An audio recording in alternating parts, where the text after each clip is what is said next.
Welcome to our cybersecurity series. I'm Desiree, and today we're covering a simple way to spot phishing emails, the SLAM method. Now, SLAM stands for Sender, Links, Attachments, and Message.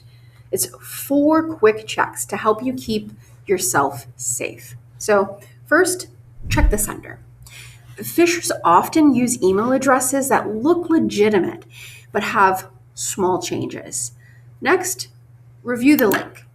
Hover over links, preferably on a desktop, to see where they really lead. If something looks off, don't click it. Now, attachments. Never open unexpected attachments. Even emails from people you know could be compromised. So confirm first using another confirmed method of contact.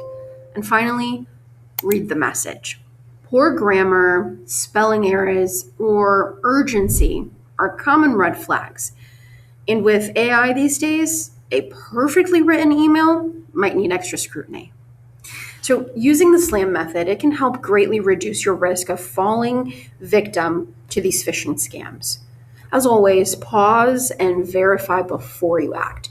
If you receive a suspicious email, report it in Outlook using reporting and then click report phishing, or forward it to help@alltekservices.com so our team can review it for you. Well, that's the SLAM method, very simple. But please use it to stay safe and stay vigilant. Thanks for watching. I'll see you in the next video.